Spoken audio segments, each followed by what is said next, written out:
Today, at 2:20 p.m. Eastern, hundreds of millions of cell phones across the U.S. will receive a text message and blast that alert tone as part of a test of the National Emergency Alert System.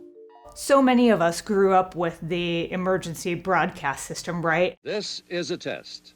This station is conducting a test of the emergency broadcasting system.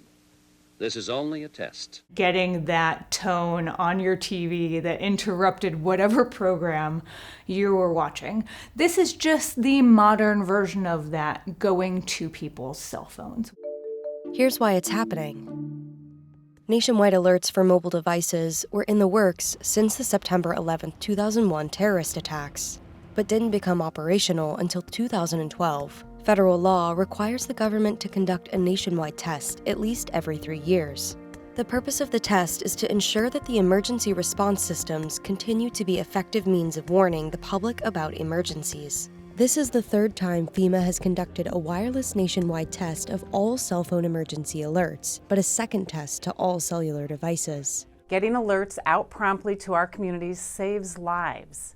That's why FEMA is working with the Federal Communications Commission and your local public safety authorities on this test. There are 4 different types of wireless emergency alerts.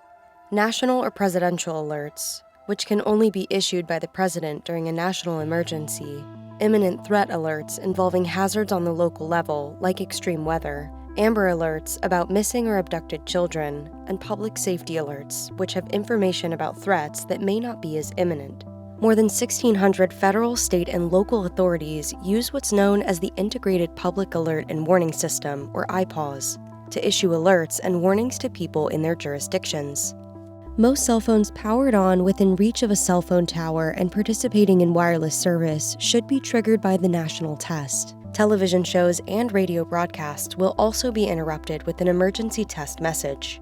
Only local emergency alerts, like Amber alerts or severe weather warnings, can be disabled in advance.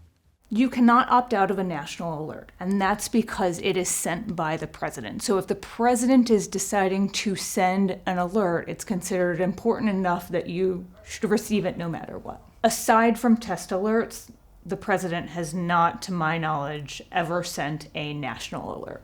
While the National Alert System has only been tested, authorities have used the system locally more than 84,000 times since 2012, making it a challenge for authorities to decide how often to hit send. They're constantly trying to find that balance of what's too much and what's too little. If you don't send enough alerts, then you might not be reaching everyone. Versus if you send too many, you might desensitize people. There's very much that balance or that needle that they're trying to thread. For FEMA, the nationwide test is a chance to make sure the federal government can alert the entire country in the event of a nationwide emergency.